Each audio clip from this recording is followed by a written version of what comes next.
Uma vez um certo homem disse: nenhum cidadão tem o direito de ser um amador em matéria de treinamento físico. Que desgraça é para o homem envelhecer e não conhecer a beleza e a força de que seu corpo é capaz. Seu nome? Sócrates. Lançou brabo.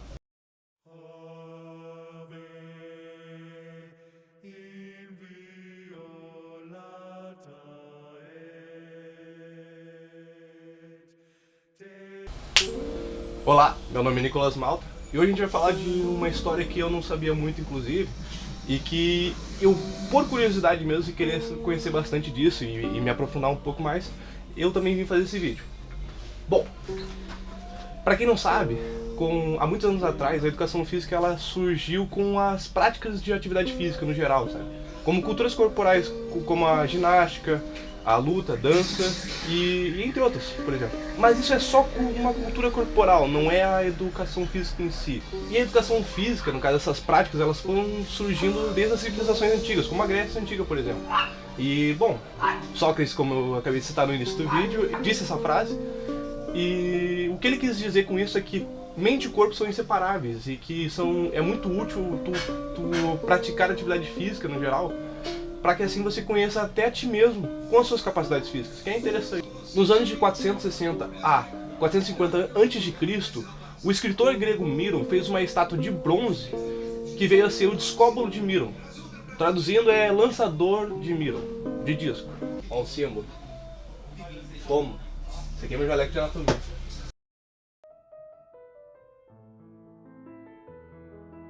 Foi só no século XVIII que a educação física surgiu nos currículos das escolas europeias, como as escolas alemãs, escolas russas, inglesa, francesa, tchecoslovaca, que era chamada de Sokol, e até a dinamarquesa. Quem ajudou muito no desenvolvimento da educação física foi um alemão, um professor, chamado Johann Christoph Friedrich Gutsmuth. Gutsmuth para os íntimos. É melhor até chamar de Gutsmuth. Enfim, esse cara é bem legal, eu gosto dele.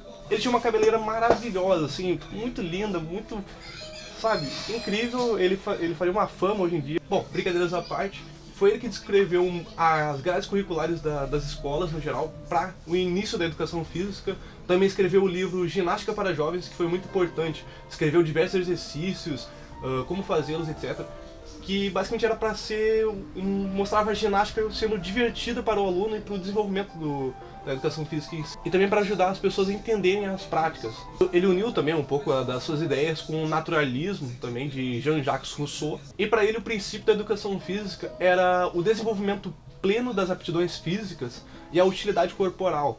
Mais ou menos se unindo um pouco assim com a descrição do Sócrates. E foi considerado por muitos o avô da ginástica. Bom, e se tem um avô da ginástica, então tem que ter o pai da ginástica. Não sabe quem é o pai da ginástica? O pai da ginástica sou eu, ué.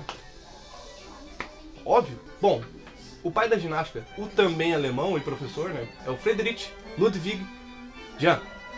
Também alemão e, na verdade, ele era calvo, não tinha um cabelo muito bonito não, e muito barbudo inclusive. Também foi muito importante para o desenvolvimento da educação física, ele também escreveu alguns livros e também alguns exercícios. Foi ele que criou a barra, que a gente usa muito, as paralelas também. Teve diversas ideias sobre praças de ginástica, por exemplo, e também até de piscinas de natação que o governo tinha que fazer para basicamente ter mais acesso ao povo no geral. Ele popularizou o termo chamado Turnen, que também é ginástica, só que é bem mais tradicional em alemão, e também ele teve uma tendência mais helênica, ao que diz respeito, no caso, a como ele ensinava a ginástica em si. E ele foi muito mais além no que diz respeito às virtudes e às moralidades de um ginasta.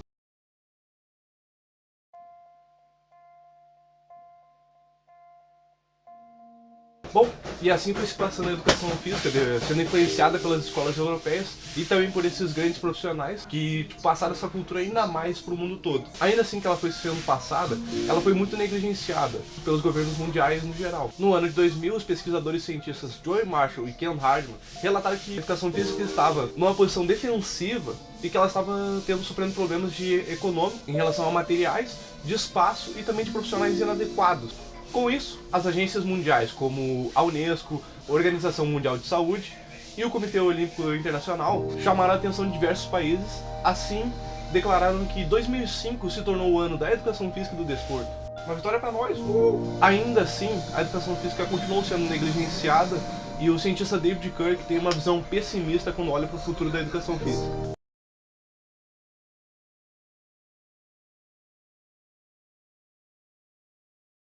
Bom, agora eu vou falar um pouquinho mais sério aqui.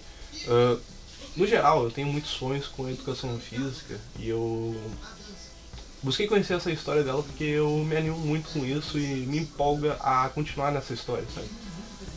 E, bom, atualmente a educação física ela tem muito espaço para desenvolver, inclusive com a cultura corporal chamada musculação, né? A gente está ganhando muita fama e muito espaço nisso. Eu vejo mesmo que na faculdade, inclusive, tem muita gente fazendo educação física. Eu acho que, tipo, a educação física pra mim, ela é a base do ser humano, sabe? É muito importante mesmo. E ela é a base pro desenvolvimento da gente, desenvolvimento do ser humano mesmo. Ela é o campo do conhecimento onde a gente precisa pra nos sustentar, sabe? Pra ser o nosso alicerce. Inclusive a vascularização que ocorre quando a gente faz exercício físico, que vai pro nosso encéfalo, ela também ajuda muito contra a prevenção de Alzheimer, por exemplo. Isso é muito importante. Foi uma coisa que eu aprendi no início da faculdade também. Pra mim, a educação física, no geral, assim, ela ajuda a gente a se desenvolver muito mais, sabe? A gente conhecendo nós mesmos, assim, com as nossas capacidades físicas, nos faz irmos aonde a gente nem sabia que poderia ir, no caso. Essa é a questão que eu vejo, sabe? Eu tenho muitos sonhos de virar um grande cientista e um pesquisador no campo de educação física em si, na área mais da pedagogia mesmo, na licenciatura. Eu acho que tem muito espaço mesmo para se desenvolver ainda. O movimento, ele não é só uma coisa simples, não, ele é viver, sabe? É viver. É vida, no geral. O movimento é muito importante pra gente. Quando tu começa a se movimentar mesmo de verdade, tantas e tantas vezes, tu nunca para. É uma persistência. Enfim, é isso. Só queria falar sobre isso e falar das minhas responsabilidades futuras com a educação física. Enfim, era isso. Se você gostou do vídeo, bom, pode deixar um like aí, compartilhar o vídeo, comentar, etc. Enfim, isso aí. Obrigadão, tá? Até mais. E lembre-se disso, viver é movimento.